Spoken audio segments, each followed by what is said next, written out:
Olá, companheiros. Estamos aqui mais uma vez no Grupo Espírita Francisco de Assis, aqui em Niterói, Rio de Janeiro. E hoje receberemos a Lúcia Moisés, da Casa de Batuíra, em São Gonçalo, uma cidade vizinha. E hoje ela nos falará sobre o alto amor começa no lar. Para iniciar a nossa preparação, nós vamos ler uma página do livro Vinha de Luz, capítulo 88, que tem como título Tu e Tua Casa. Tem uma passagem que está em Atos, no capítulo 16, versículo 31, que diz o seguinte: E eles disseram: Crê no Senhor Jesus Cristo, e serás salvo tu e tua casa. E começam as reflexões de Emmanuel. Geralmente encontramos discípulos novos do Evangelho que se sentem profundamente isolados no centro doméstico no capítulo da crença religiosa. Afirmam-se absolutamente sós sob o ponto de vista da fé. E alguns despercebidos de exame tocam salientar o endurecimento ou a indiferença dos corações que os cercam. Esse reporta-se a zombaria de que é vítima, aquele outro acusa familiares ausentes. Tal incompreensão, todavia, demonstra que os princípios evangélicos lhes enfeitam a zona intelectual sem lhes penetrarem o âmago do coração. Por que salientar os defeitos alheios, olvidando por nossa vez o bom trabalho de reedificação que nos cabe no plano da bondade oculta? O conselho apostólico é profundamente expressivo. No lar, onde exista uma só pessoa que creia sinceramente em Jesus e lhe se adapte aos ensinamentos redentores, pavimentando o caminho pelos padrões do Mestre, aí permanecerá a suprema claridade para a elevação. Não importa que os progenitores sejam descrentes, que os irmãos se desmoronem endurecidos, nem interessam a ironia, a discussão áspera ou a observação ingrata. O cristão, onde estiver, encontra-se no domicílio de suas convicções regenerativas para servir a Jesus, aperfeiçoando e iluminando a si mesmo. Basta uma estaca para sustentar muitos ramos. Uma pedra angular equilibra um edifício inteiro. Não te esqueças, pois, de que se verdadeiramente aceitas o Cristo e a Ele te afeiçoas, serás conduzidos para Deus, tu e tua casa. Vamos fechar nossos olhos e levar os nossos pensamentos, rogando a Deus, nosso Pai, ao nosso irmão Jesus, que nos ampare em mais essa reunião de hoje. Que possamos estar envolvidos no mesmo sentimento de amor uns pelos outros. Que possamos levar os nossos melhores vibrações e melhores pensamentos aos nossos lares. E que possamos receber a ajuda do alto para conduzir as nossas responsabilidades assumidas antes de reencarnarmos. Pedimos que abençoe a nossa casa de oração, aos seus trabalhadores dos dois planos da vida. Envolva a Lúcia Moisés, que trouxe as reflexões de hoje. Envolve, Senhor, cada tarefeiro seu, encarnado ou desencarnado. Permanece em nossos corações nos abençoando e envolva com todo o seu amor o orbe terrestre e toda a humanidade. Que assim possa ser.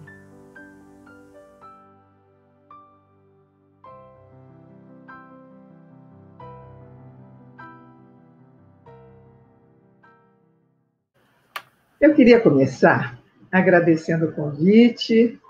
Estamos aí numa casa de luz e é sempre muito bom esse encontro de almas, o encontro de companheiros. Estamos, então, numa conversa, mais uma conversa do que praticamente uma palestra. Eu aqui na minha casa, vocês na casa de vocês. Eu queria começar lembrando um caso de Albert Schweitzer quando era criança. Albert Schweitzer é um nome conhecido, ele foi Prêmio Nobel da Paz, em 1952. Um jovem que já era um teólogo, já era professor aos 20 e poucos anos, quando um dia entendeu que precisava mudar de vida. Ele vai então para o Gabão, na África, e vai dedicar toda a sua vida a cuidar dos doentes, de tudo aquilo que ele encontrava de dor, de miséria, lá na África. Era um homem musicista reconhecido. Pois bem, esse homem, no seu livro de memórias, ele vai nos contar que quando ele era pequeno, a mãe todas as noites ia até o seu quarto para rezar com ele. E depois saía e dava um beijinho. Ele conta um fato muito interessante. Ele era muito chegado aos animais. Claro que se trata de um espírito que já veio iluminado. Ele diz assim: depois que ela saía, eu não me conformava de rezar só para as pessoas. E aqueles outros seres vivos que também são filhos de Deus.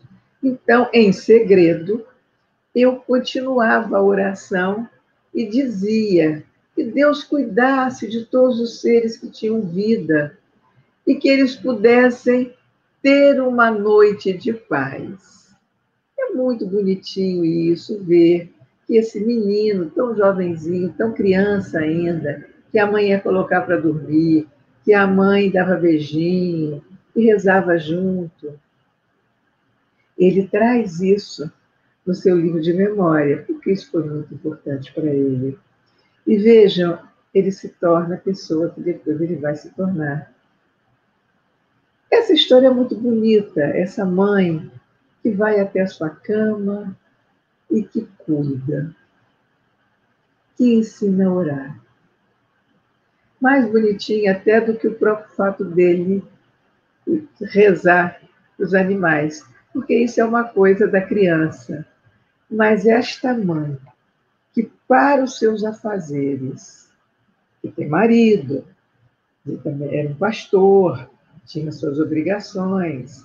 Isso nós estamos falando no finalzinho do século XIX, né, porque ele nasce no final quase no final do século XIX, e essa mulher para e vai cuidar do filho, e vai ensinar a orar, e faz companhia a ele.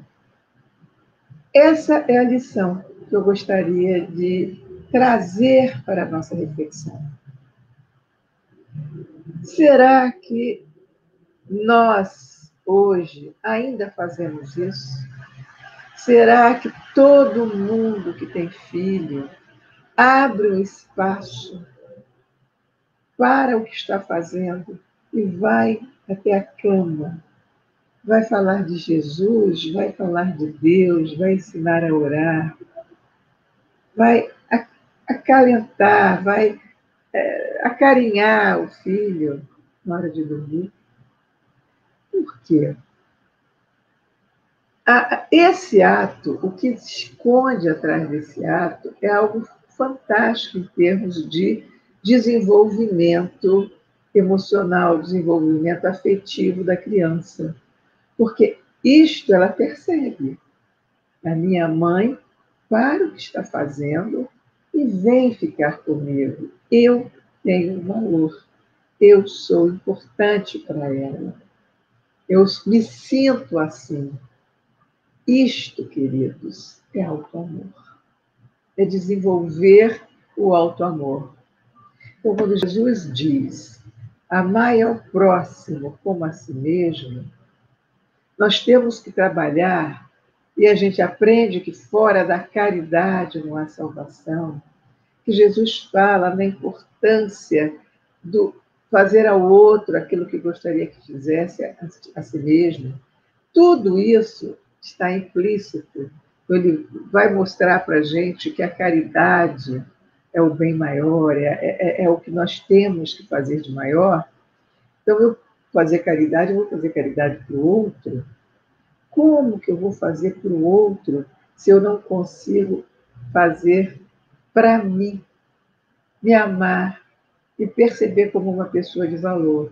O outro pode, ao contrário, me causar inveja, pode me causar raiva, porque eu não tenho valor nenhum, todo mundo diz que eu não valho nada, então eu também não faço questão nenhuma de agradar e de ser bom para o outro. Então, esse exemplo dessa mãe que para nos faz pensar muito nos dias de hoje. Vocês poderão dizer, bom, mas a mulher lá no final do século XIX tinha um papel muito diferente. É verdade, tinha um papel muito diferente do que a mulher hoje, que é profissional. Mas, mesmo assim, a gente entende que precisa, deveria ter na agenda de qualquer mãe um tempinho para olhar para os seus filhos, para cuidar do lado espiritual. Porque a gente aprende na doutrina espírita, a gente aprende Santo Agostinho, quando ele diz: espíritas, compreendei o grande papel da humanidade, compreendei que quando se gera um corpo, o espírito que nele vem do espaço para progredir. E todo o tempo que a gente vai lendo, tudo vai falar disso. Cumpre aos pais, remissão dos pais, cuidado, aprimoramento espiritual dos seus filhos, aprimoramento espiritual. Espiritual. Então, por mais ocupado que seja, sempre precisa ter um tempinho para colocar essa criança no caminho de Deus, como diz a questão 208 do Livro dos Espíritos, quando Kardec pergunta, né, se o papel dos espíritos dos pais, e a resposta é a grande missão, é o grande papel, e ele termina dizendo, de aproximar de Deus esta alma. O que nós estamos fazendo para aproximar de Deus essa alma? Então a gente diz, mas o tempo é tão curto, porque tem a novela, tem o repórter, tem o noticiário, tem a casa, tem as comidas, tem as coisas para cuidar, tem o marido. Estou falando da mãe, mas também pode ser o pai. Tem o celular, tem as redes sociais. Então, a gente tem que entender o seguinte, quando a gente desencarnar, ninguém vai perguntar o que a gente andou fazendo nessas coisas, não. Vai perguntar assim, ninguém que eu digo Deus, né? Pela nossa consciência. O que eu fiz do filho que Deus me entregou? Essa é a grande pergunta. Fizeste o filho que lhe foste entregue em confiança. Confiança é para você ajudar. A gente não sabe que espírito é esse que veio, mas a gente tem o dever de ajudar, de fazer com que ele caminhe realmente para o bem. Eu vi há pouco tempo aí nas redes sociais, falando de redes sociais, me lembrei, no Facebook, eu vi uma imagem que viralizou. E eu fui atrás para saber de quem era. O que foi? Que história é essa? Era uma imagem de vários bonequinhos em volta de uma cama, bonequinhas, com as mãozinhas assim, como se estivessem rezando. E a mãe comentou, a mãe disse assim, eu entrei no quarto e encontrei a fulana fazendo assim para mim. Shhh. As bonecas estão rezando, Papai do Céu, acaba logo, coluna vivo. Eu achei aquilo encantador. E aí eu procurei saber quem era, descobri uma moça, mãe de uma garotinha de 2 anos e meio, que mora na beira do Rio Amazonas. Ela é amazonense, posta até muitas fotos do dia nascendo, da noite chegando, é sempre tão bonito. E nesse dia ela postou a foto da garotinha. E aí eu conversei com ela. E ela me disse que quem colocava a menininha para rezar ajoelhadinha ao lado da cama era o pai, não era ela. O pai com essa preocupação. Isso é muito bonito, inclusive, porque hoje em dia os maridos ajudam, né? Não acredito que o pai do Schweitzer fosse lá colocá-lo para dormir, que naquela época esse era nitidamente o papel da mãe. Mas hoje, a mudança toda que a gente tem, felizmente, o pai também podia fazer isso. E ali, naquele caso da garotinha, foi o pai. E é muito bom, muito interessante isso. E vejam a força do exemplo. Como é importante, ela só tem 2 anos e meio. Essa garotinha, ela é a mãe das bonecas. E se o meu papai reza comigo antes de dormir, e com certeza nessa reza talvez tenha essa história do Colona Vivo, é possível que para ela tenha incorporado o seu papel de mãe das bonecas. Então, também boneca tem, ela é a mãe, ela vai botar as crianças para rezar. As suas crianças são as bonecas. Ainda diz para a mãe, elas estão rezando. Olha como isso foi aprendido. Olha como isso é bonito. Então, essa criança está sendo valorizada. Esse espírito está sendo valorizado. Então, é papel dos pais construir mesmo uma autoimagem positiva.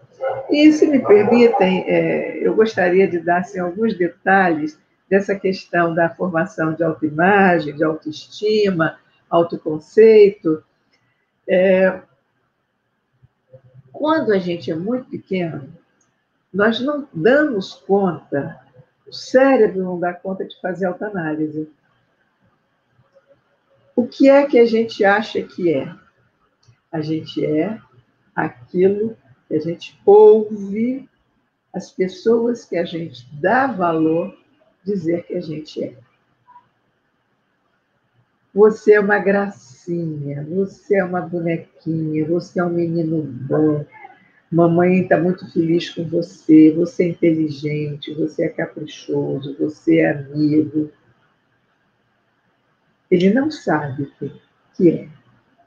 Mas se a mamãe fala, se o papai fala, se o vovô fala, se a minha evangelizadora fala, eu vou construindo um conceito a meu respeito. Mas é só conceito. E o contrário também é verdadeiro. Você não presta. Você é o demo encarnado. Eu já ouvi muito isso como professora. Eu sou professora. Esse menino aí é um demo, dá na cara, bate, não presta. Porque às vezes mães chegavam oferecendo a criança para a gente, dizendo essas coisas. Então, essa criança, ele tenta, inclusive, ser isso mesmo. Ele vai ser isso mesmo, porque é isso que todo mundo está dizendo que ele é. Pois bem, então, isso é conceito, não é sentimento. Só que nós somos razão e sentimento. Inclusive, para nossa elevação espiritual, precisamos das duas asas, do saber, do conhecimento e do amor. Agora, quando eu ouço essas coisas, eu estabeleço esse conceito para mim, o que é que isso provoca em mim? Coisa boa ou coisa ruim? Sentimento bom ou sentimento ruim? Se é um sentimento bom, eu tenho uma autoestima alta. Se é um sentimento ruim, eu vou ter uma autoestima baixa. E junto com a autoestima, a autoimagem. Inclusive, a autoestima é formada mesmo, né, o autoconceito é formado de 4 elementos. Ele tem toda a parte de aparência, de intelectual, das relações sociais e das habilidades que as pessoas têm. Então, às vezes, né, a gente vê um jogador de futebol, ele pode intelectualmente não ter ido muito longe, né, em termos de escolaridade e tudo mais, não fez sucesso, mas com a habilidade que ele tem. De modo geral, eles se enfeitam muito, se acham muito bonitos. Então, tem aí a parte do físico, tem a parte da habilidade. E se tiver destreza social, se tiver tato social, aí a autoestima está lá em cima, independente de não ter o intelectual. Então, ela é formada por esses 4 componentes. Hoje em dia, o que me deixa, às vezes, assim, um pouco preocupada, e eu acho que aí, se a gente tem evangelizador, aí também tem que ouvir isso, é que se constrói muito autoconceito em cima de aparência física. Tem, inclusive, programa na televisão, outro dia eu vi, nos Estados Unidos, a Miss para o concurso de Miss. Não vou nem comentar, porque é uma coisa tão... É bizarro o que fazem com as garotinhas. Então, é criar autoestima em cima de uma coisa que não é a coisa mais importante que a gente tem, é o nosso veículo para trabalhar nessa encarnação, mas não é a finalidade da minha vida, nunca foi. Né? Então, trabalhar a segurança. O que é importante é dar segurança. Tanto que um dos grandes psicólogos de todos os tempos, o Erik Erikson, ele dizia que a criança precisa de segurança básica. Ele colocava assim, uma coisa contrária à outra, contra insegurança. O que é segurança básica? É eu saber que posso ficar de castigo, minha mãe pode brigar comigo, pode falar uma série de coisas, mas eu tenho certeza absoluta que me ama. Que aqui é a minha casa, que ninguém vai me colocar para fora. Pode até ameaçar, mas que ninguém vai me colocar para fora. Eu tenho certeza do amor dos meus pais. Então, essa segurança vai gerar mais tarde determinação, coragem, resiliência. Por quê? Nós sabemos, a Terra é um planeta de provas e expiações. É normal que a gente tenha dificuldade. Olha a pandemia, gente. Olha aí nossas crianças trancafiadas dentro de casa. Aqui, vocês estão vendo aqui meu background de verdade aí, ó. Estou envolta aqui em apartamentos, muitos grandes, outros pequenos. Então, trancar criança dentro de apartamento, criança em vila, criança em favela, criança que aqui tem muita dificuldade. Então, e mesmo que não tenha, o fato de não estar mais com os amigos, de não estar na escola, de não estar na natação, não é isso? Não poder ir lá na casa da vovó, não poder brincar.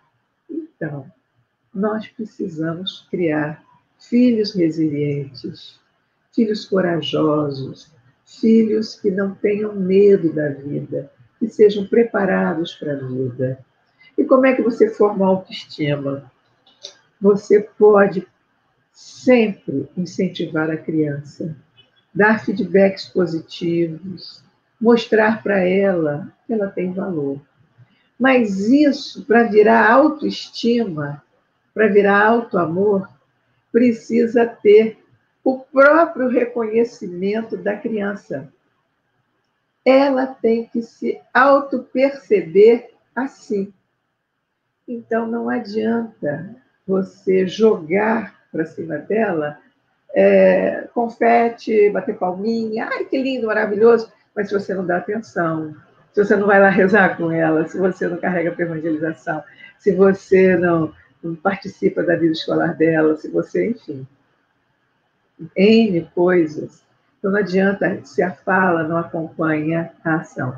Então, uma das coisas que se aconselha em psicologia é permitir fazer desafios, permitir que a criança, e o jovem também, vivenciem desafios. E à medida que ele supere os desafios por conta do seu próprio esforço, aplaude. Aplauso é fundamental na nossa vida. Pensem vocês nos aplausos que receberam e como esses aplausos foram capazes de te impulsionar. Pensem nisso. Agora, por exemplo, eu acabei de me lembrar de um fato que eu já tinha esquecido. Eu não gostava muito de gramática. Quando eu fiz ensino médio, na época a gente chamava de científico. Eu não era boa em gramática, mas eu já gostava de escrever. E eu me lembro que um dia veio um tema muito difícil. Por que os gatos correm atrás dos ratos? Eu estava com 15 anos. E eu me lembro que eu sou capixaba, embora eu moro em Niterói há muitos anos, eu sou capixaba. Eu aprendi a ler Rubem Braga muito cedo. Para quem não conhece, Rubem Braga foi considerado o príncipe dos cronistas no Brasil. Rubem Braga escrevia crônicas muito bem, muito pontuazinhas, muito enxutas, muito interessantes. Eu comecei a ler Rubem Braga era menina. Então, quando chegou lá na história do porquê que os gatos correm atrás dos ratos, Eu fui assim, quase que na brincadeira, contando, inventando e tal. E eu tirei 10 e a professora então leu, disse que fez assim, né? Mas, olha, foi tão criativo, foi tão legal isso. Daí para diante, começou a despertar em mim o gosto pela escrita. E hoje aí, tem 12 livros, estou continuando, acho que ainda tem alguns pela frente. É uma das coisas que eu mais gosto de fazer, é escrever. Então, isso é aplauso. Então, aquele que toca o instrumento, aquele que é bom no esporte, o que é bom em casa, que ajuda, que vai com a mãe, vai ajudando, que chega na cozinha e pergunta o que quer, é a menina que aprende a cozinhar desde cedo, que faz alguma coisa, que oferece em casa. Aí sim, depois que faz, que tem um esforço, e que você, que é aquela pessoa importante, dá o aplauso, com certeza você estará realmente trabalhando a autoestima. Mas o contrário também acontece. Então, nós temos que tomar muito cuidado com críticas, muito cuidado com as palavras, porque nós hoje vivemos situações de, infelizmente, de bullying na escola. Então, as crianças são muitas vezes, elas são tão fragilizadas. Por isso é que eu falei da importância do auto-amor, da importância de você se sentir uma pessoa de valor, porque você não sabe como que o mundo vai te receber. Você não sabe se você vai ser vítima de bullying, e faz-se bullying por qualquer coisa, e que é pior, o cyberbullying, que se esconde atrás de uma tela e que vai falar coisas horrorosas. E aí, não há muito como se defender. O bullying, existem pesquisas sérias dizendo que. Eu posso até contar essa pesquisa que é interessante. Foi feita uma pesquisa em que pessoas que estavam jovens ainda, nessa faixa etária jovem, eles estavam deitados no PET scan, aquele que escaneia o cérebro, e ao mesmo tempo eles tinham condição de ali ver vídeos em pessoas sofrendo bullying, sofrendo coisas horríveis, e também coisas boas, eles iam mapeando o cérebro. A pesquisa mostrou que a hora que via o bullying causava reação maior do que a raiva, maior do que a alegria. E a área do cérebro que era afetada era a área da dor. Gente, isso é muito sério. Fazer bullying, nós temos que tomar providência, nós temos que ver quem é que faz. É aquele que também não é amado. É aquele que acha que quem é muito amado não faz, não vai fazer com o outro aquilo que ele não quer que faça com ele. E aí ele se junta com 2, 3, que talvez tenham a mesma problemática. Então, precisamos cuidar das crianças trazendo fortaleza, fortaleza interior. E mais do que nunca, mostrar que ela é amada. Dizer para a criança. Agora, eu tenho muito receio quando eu falo desse assunto, porque é comum que as pessoas caiam no outro extremo do narcisismo. Não é. Não é auto-amor, não é fazer com que a pessoa se sinta o centro do mundo. Que aí é outro perigo. Então, o mundo gira no meu redor, porque a criança, quando nasce, ela é egocêntrica. Egocêntrica. É o centro do mundo, porque não tem como não ser. Quando ela nasce, o mundo para servi-la, na percepção dela. Ela não faz nada por si. Tudo que ela faz é porque alguém está fazendo por ela.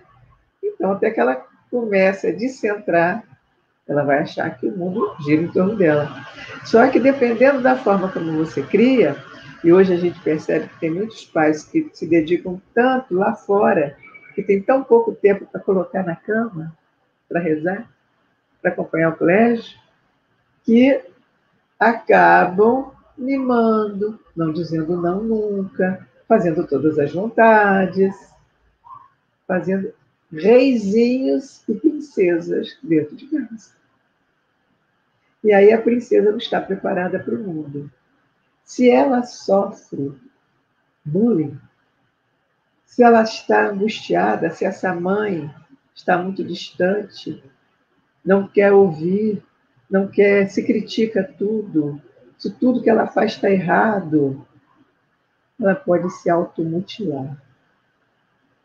E o pico da automutilação é a idade de 12 anos, queridos. 12 anos. A maior parte é menina, que está se cortando com gilete, porque diz que a dor é tanta no coração, na alma, porque ninguém entende, porque ninguém olha, porque ninguém vê, porque ninguém percebe, que cortar é horrível, mas dá alívio. Dá alívio. E aí a gente tem contato com uma literatura a respeito disso, que diz, elas muitas vezes em diários ou na internet, ou em lugares, eu queria tanto que alguém percebesse, mas ninguém viu. Ninguém viu que eu estava de manga comprida no maior calor. Ninguém viu que eu ficava tanto tempo no quarto. Ninguém viu que eu estava tão abatida. Ninguém viu que eu não comia. Isso é falta de amar a si mesmo. E eu não quero nem falar, acabamos aí o Setembro Amarelo, nas tentativas de suicídio, nas ideações suicidas. Então, para que a gente evite todos esses movimentos, vamos fazer do nosso lar um lugar agradável, um lugar em que esse espírito veio habitar e que ele tenha prazer de fazer parte desse conjunto. Que ele saiba que ali é o terreno sólido dele, que ali tem alguém que se interessa pelo seu crescimento espiritual. Uma casa onde se canta, uma casa onde se brinca, uma casa onde se pode trazer amigos, onde tem a noite do pijama, não é? Ou a festa do pijama, que traz o amiguinho, que traz a amiguinha, que exista a confraternização, que a casa espírita seja a extensão do próprio lar. Como é importante levar a criança para a casa espírita. Como é importante fazer com que esse espírito, que eu não sei quem é, não sei de onde veio, que possivelmente veio porque a gente está compromissado. Dificilmente alguém reencarna na família que a gente já não venha com compromissos lá de trás. Claro que a gente sabe que vem aqueles que, por caridade, a família aceita, que às vezes nem é daquele grupo. Mas eu não sei dos compromissos, eu não sei das dores, eu não sei dos sofrimentos. Então, eu sei que quando chegar entre 15 e 20 anos, o espírito vai começar a manifestar sua verdadeira identidade. Hoje ele está naquela personalidade que é meu filho. Ele é um espírito. E eu não sei quem espera por ele. Que companhias ele terá espirituais? Será que teve comparsa? Será que teve adversário? Será que tem gente esperando por ele? Só tem o seguinte, eu acreditei na importância da evangelização, eu levei para a casa espírita, eu acompanhei, eu também ia, grupo de paz. E aí, eu pude apresentar essa criança a Jesus, a Deus, e a espiritualidade amiga da casa. Ele está protegido.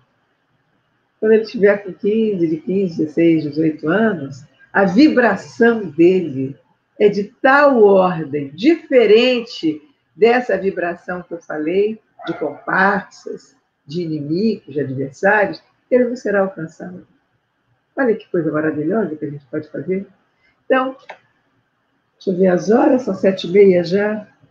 Então, falar, por exemplo, como é importante falar do anjo da guarda. Coisa linda de contar para a criança, desde pequenininha, que ela tem um anjinho. Elas, claro que a literatura toda mostra anjinho com asa, não tem problema não. Se ela pensar que tem asa, depois a gente explica, ela vai entender, né? Ela diz, eu sei, é um anjinho, né? Que ela vê muito, a literatura toda na infância tem muita coisa, inclusive o Maurício de Souza tem, né? Tem anjinho de auréolazinho e tudo. Então, É saber que tem alguém que ora por ela, tem alguém que cuida dela. Isso é tão importante, né? Sempre que houver alguma dificuldade, alguma prova, alguma coisa muito complicada, dizer e mostrar para ela: eu estou do seu lado, mas jamais anular a prova. Nós não temos autoridade para anular a prova. Eu estou aqui pensando, o que eu estou dizendo de anular a prova? Literalmente, não, como professora, né? Então, o menino não estudou, não queria ir para a aula, dormia até tarde, não ia, tinha ficava. Meu filho vai, aquela ladainha todo dia. Você saía para trabalhar, ele matava a aula. Estou aqui me lembrando. Eu me lembro tanto, eu escrevi, tem um livro meu que eu conto essa história. Um menino, eu estava na parada, em frente a uma escola, um carro para, um jovem uns 14 anos desce do carro, dá um beijinho no pai, o pai ainda dá uma olhada assim, ele se dirige para a porta da escola, mas era uma estrada de uma rua de muito movimento. Aí ele não pôde parar e foi. Quando ele olhou o pai, que o pai foi embora, ele voltou, passou a mão no celular e não entrou na escola. Ou seja, esse menino está mentindo, né? Então, quando chega, então, digamos, ele aí é apanhado nisso. A escola descobre, diz que não foi. Então, é hora de pressionar. Ou então aquele que perde ano. No passado, a gente dizia, eu adoro essa charge, muita gente já viu, mostrando como é a caderneta escolar em 1980, 60, e caderneta escolar agora no ano de 2020. Então é assim, o pai pegando o menino com a caderneta escolar com nota baixa, quem é castigado é o garoto.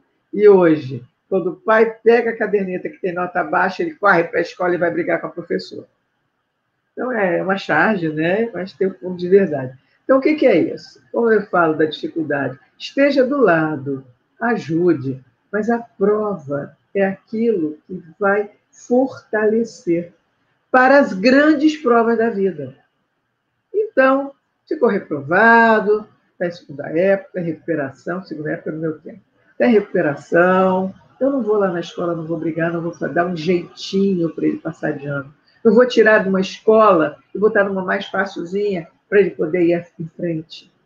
Eu conheço casos de famílias que fizeram isso. Eu tenho uma pessoa que eu gosto muito, que cada vez que tinha um problema, tirava, botava em outra, tirava, botava em outra. Ele andou por 8 escolas antes de completar o segundo grau. E, com todas as dificuldades, não conseguiu entrar em faculdade alguma, não conseguiu fazer nada. Hoje, esse jovem, que é de classe média alta, ele é caixa de supermercado. A gente respeita, porque caixa de supermercado é uma profissão como outra qualquer. Mas numa família que todo mundo ansia para ir para a universidade, esse jovem viveu assim. E ele me diz, com todo, Lúcia, é a culpa da minha mãe. Ela sempre me tirava das escolas e colocava em escola mais fácil.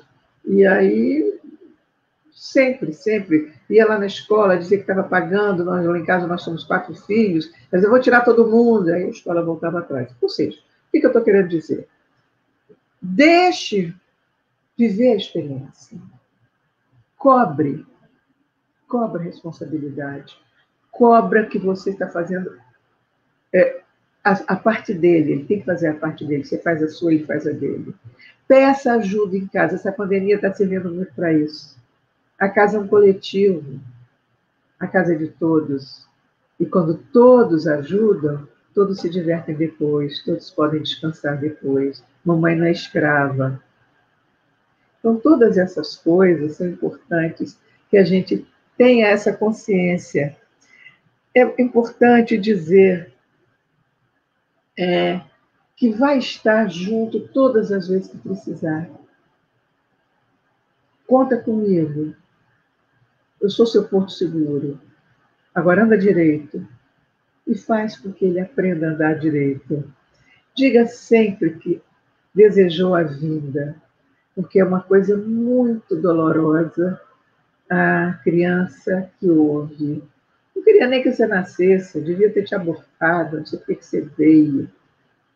Tem muito isso, né? Infelizmente, lares desorganizados que ainda fazem isso, pais que se separam e que, em vez de ser amigos pelo bem dos filhos, eles fazem alienação parental, que é falar mal de um na ausência do outro, e aí as crianças ficam extremamente traumatizadas, divididas. Então, nós somos essas pessoas que deveriam lembrar, né? Inclusive do exemplo de Jesus. Como é importante a gente saber que tem alguém que ama a gente. Jesus disse para os apóstolos, né? Um novo mandamento eu vos dou, que vos amem uns aos outros como eu vos tenho amado. Vocês já imaginaram que coisa linda, que reação maravilhosa?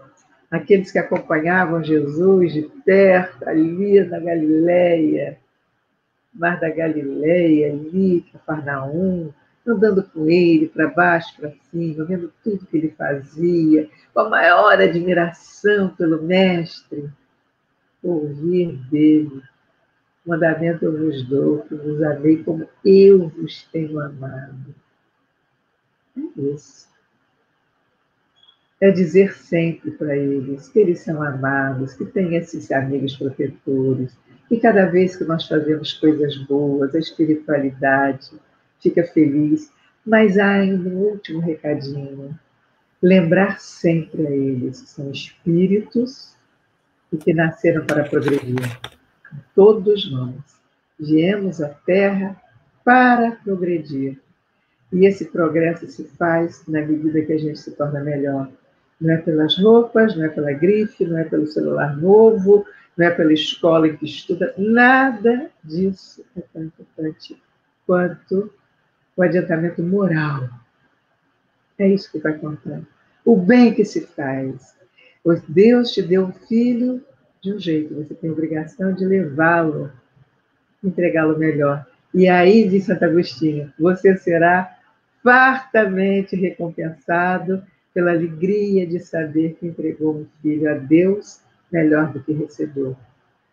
Esse era o recado da noite de hoje, que a gente tenha sempre essa clareza de que não é tão difícil não desenvolver o alto amor. O alto amor é a gente ter certeza que é filho de Deus, que merece ser amado, que veio à Terra num ato de amor, que temos a vida para ajudar uns aos outros, que todos somos iguais, que todos merecemos ser amados, inclusive aqueles que apresentam certas dificuldades, as diferenças, aqueles que estão hoje vivendo a experiência de uma deficiência. Todos, não importa, todos. Mais uma vez, com os corações agradecidos pelas palavras trazidas hoje pela Lúcia Moisés, que possamos estar atentos às orientações trazidas para que possamos melhorar o nosso dia a dia. Agradecidas pela bênção da doutrina espírita em nossas vidas, da casa espírita que nos acolhe, da espiritualidade maior sempre ao nosso lado. Rogamos a Deus, nosso Pai, e a Jesus, nosso irmão querido e conselheiro, que possam continuar abençoando a cada um de nós, os nossos familiares, nossos afetos, os trabalhadores dos dois planos da vida, de nossa casa espírita, de tantas outras casas de oração, que têm por objetivo o engrandecimento do homem. Pedimos, Senhor Jesus, que suas bênçãos sejam estendidas pelo orbe terrestre, pela humanidade tão sofrida, passando por momentos tão turbulentos, que possamos entender que nunca estamos sós, que caminha junto conosco. Obrigada, Senhor, por tudo, por todas as oportunidades recebidas. Ser conosco hoje e sempre. Graças a Deus.